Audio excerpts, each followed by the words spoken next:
What would you do if the thing destroying your face was the only thing that could hide what your face had become? That is not a hypothetical. That is the documented situation of Queen Elizabeth I of England, who ruled for 44 years, survived assassination plots that killed most of the people around her, and died, by most accounts, with a face that the people closest to her described as a ruin beneath the paint. The paint was called Venetian Ceruse. It was made from white lead and vinegar, and Elizabeth knew on some level that it was killing her. She used it anyway, because the alternative was worse. You can keep believing Tudor beauty was just fashion, or subscribe to the past restored and see what was actually happening under the mask. This channel publishes regularly, and you will not want to miss what comes next. This episode is reconstructed from primary sources, contemporary court accounts, medical literature of the period, and documented historical evidence. When the record is incomplete or contested, I will tell you. To understand why Elizabeth used Venetian Ceruse, you have to understand what pale skin meant in Tudor England. Pale skin was not simply a beauty standard. It was a class signal with political weight. People who worked outdoors, laborers, farmers, anyone who spent time in direct sunlight had darker, weathered skin. Pale skin indicated that you did not work outdoors, that you had servants to do it, that you lived in rooms away from the fields. The paler your skin, the higher your implied status. For a queen, this was not aesthetics, it was communication. Every royal portrait was a political document. Every public appearance was a performance of legitimacy. Elizabeth was the daughter of Henry VIII and Anne Boleyn. Her mother had been executed. Her legitimacy had been formally stripped and restored twice before she took the throne at 25. She ruled a Protestant England in a Catholic European world, unmarried, without an heir, surrounded by advisors who wanted her to solve the succession problem by marrying and producing a child. She controlled what she could control. Her image was one of the things she controlled most precisely. The women of the court followed the same standard, not because Elizabeth required it directly, but because appearing at court with a complexion substantially darker or less smooth than the queen's would have been read as a failure of status management.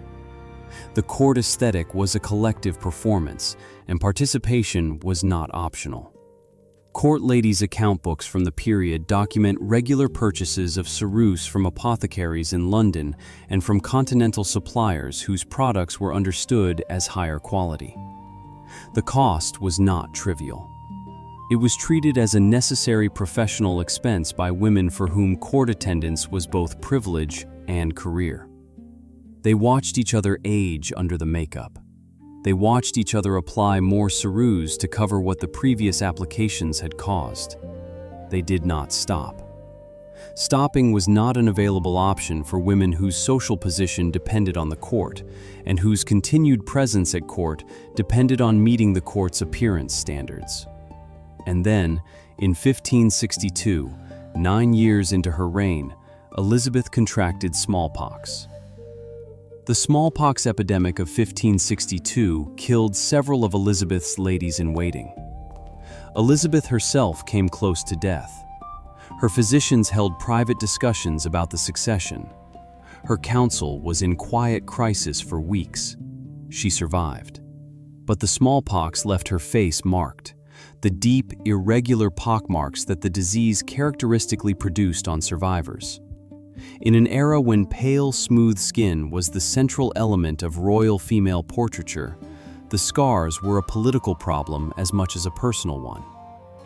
Venetian ceruse was the solution that the 16th century had available. It was not new.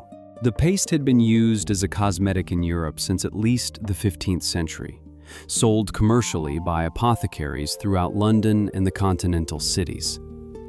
The recipe was well understood. White lead, lead carbonate, ground fine and mixed with wine vinegar to produce a thick, smooth paste.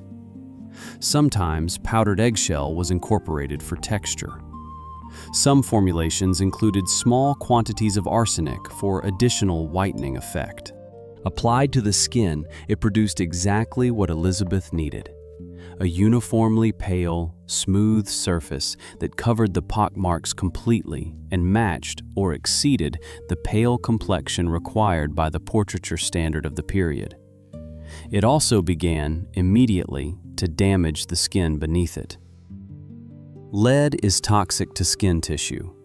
Prolonged contact with lead carbonate suppresses the skin's natural regenerative processes. It disrupts the keratinocyte cells responsible for renewing the surface layer of the epidermis. Over time, it causes the skin to become thinner, drier, more prone to cracking, and more irregular in texture and color. In other words, the ceruse covered the pockmarks while simultaneously creating new damage in the skin beneath. The more damage accumulated, the more ceruse was required to cover it. The more ceruse applied, the more damage accumulated. This cycle, visible in the documented trajectory of Elizabeth's cosmetic use over 4 decades of reign, is what historians mean when they describe Venetian Ceruse as a trap. It was a solution that made the problem it was solving progressively worse. The absorbed lead also entered the bloodstream. Lead accumulates in soft tissue and bone, and its systemic effects include fatigue, joint pain, mood instability, and cognitive changes. The court records of Elizabeth's later reign document a queen who was increasingly prone to episodes of profound exhaustion, who complained of pain in her hands and joints, whose temperament her ministers learned to anticipate and plan around. Her physicians attributed these symptoms to the pressures of government, to age, to the English climate. They were not wrong about all of those factors, but the lead that had been absorbing through her skin for 4 decades was also contributing. The physicians had no framework to see it. The connection between dermal lead application and systemic toxicity would not be clearly established in medical literature until the 19th century. It was also, in the medical understanding of the 16th century, not entirely recognized as the cause of the damage. Lead compounds were understood to be toxic if ingested. Their dermal absorption effects were not clearly documented. The physicians who attended Elizabeth throughout her reign were not working with a complete picture of what was happening to her. Contemporary accounts of Elizabeth in her later years are uncomfortable to read in sequence. Robert Cecil, her Secretary of State, described in private correspondence that the Queen in her final years had stopped looking in mirrors. This was noted as unusual. Elizabeth had famously maintained an intense and controlling relationship with her own image throughout her reign. Her teeth were black, a combination of her famously excessive sugar consumption, which contemporaries noted and which she apparently refused to moderate, and the lead compounds present in various preparations she used routinely. The sugar problem had its own court logic. Sugar in the 16th century was expensive. It arrived in England primarily from Portuguese and Spanish colonial sources, and its price kept it out of the reach of ordinary households. The ability to consume sugar in large quantities was itself a marker of wealth. Elizabeth consumed it visibly. Marchpane, an almond paste sweetened with sugar, was her documented preference at court banquets. Candied fruits, sweetened wine. The rotting of her teeth was not hidden. It was documented by foreign visitors who described her teeth in their private correspondence with a specificity that makes the damage clear. And it was, in a specific way, legible as a sign of status. Only wealthy people could ruin their teeth with sugar. The court, following the Queen's aesthetic in smaller ways as it always did, adjusted. The blackening of teeth from sugar consumption began to be read as a sign of the wealth required to consume that much sugar. Women who did not have naturally blackened teeth from sugar began, in documented cases, to apply black coloring to their teeth to approximate the appearance. This is the part of the Elizabeth story that stops most modern readers.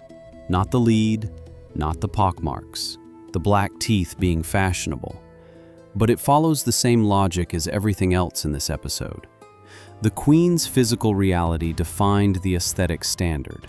The aesthetic standard was performed by the court. The performance signaled proximity to power. The mechanism was not vanity, it was politics, expressed through the body.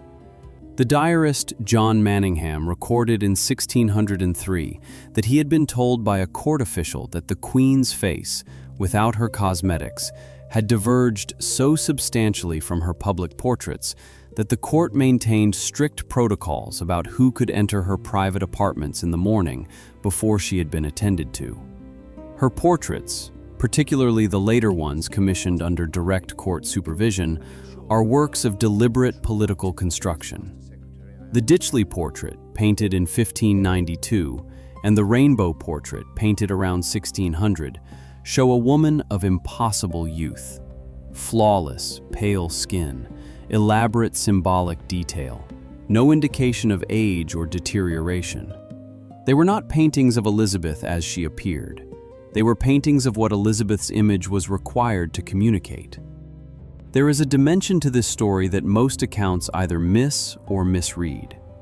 Elizabeth was not simply a victim of a toxic beauty standard that she had no power to question. She was actively, deliberately, and intelligently managing an impossible situation. The mirrors removed from her private apartments, the portrait commissions controlled for political message rather than realistic likeness, the strict protocols around who could see her unpainted. These were not the actions of a vain woman hiding her age. These were the actions of a monarch managing information. An aging, unmarried, childless queen without a confirmed succession was a political vulnerability. Her enemies in England and abroad had spent decades trying to exploit exactly that vulnerability. The moment Elizabeth's physical deterioration became publicly visible and undeniable, the political pressure to solve the succession by any means necessary would intensify. Venetian Ceruse was not just covering pockmarks. It was maintaining the political viability of a queen who had spent 44 years governing a country that was not entirely sure it wanted to be governed by a woman. The cost of that maintenance was paid in the only currency that remained available to her, her body. Elizabeth died on the 24th of March, 1603. Contemporary accounts describe her final weeks spent lying on cushions on the floor of the Privy Chamber, refusing to eat, refusing to be moved to a bed, refusing to speak to her physicians about what was happening to her. She had governed for 44 years. She had outlived most of the people she had loved and most of the people who had tried to destroy her. In the end, she removed herself from the formal machinery of medical care, the same machinery she had managed so carefully throughout her reign. Whether that was stubbornness or exhaustion or a clear-eyed recognition that the physicians had nothing to offer her for what had accumulated over 40 years of Ceruse, the accounts do not say clearly. The primary sources for this episode include the correspondence of Robert Cecil, held in the Hatfield House archive. John Manningham's diary is available in the British Library. The medical literature on lead carbonate and dermal toxicity is extensive in modern pharmacology. Anna Merker's work on early modern cosmetics provides historical context for the commercial Ceruse trade. A note on cause of death. The exact cause of Elizabeth's death in 1603 remains contested. Chronic lead exposure is one of several hypotheses advanced by historians and medical historians. The accounts of her final weeks are clearly documented. The mechanism connecting those weeks to 40 years of cosmetic use is argued, not proven. Next week, a city's milk supply secretly fed on industrial waste, and the journalist who proved it and could not stop it. If this episode changed how you read the portraits of Elizabeth I, that like and subscribe tells the algorithm this channel belongs in more people's feeds. See you in the next archive.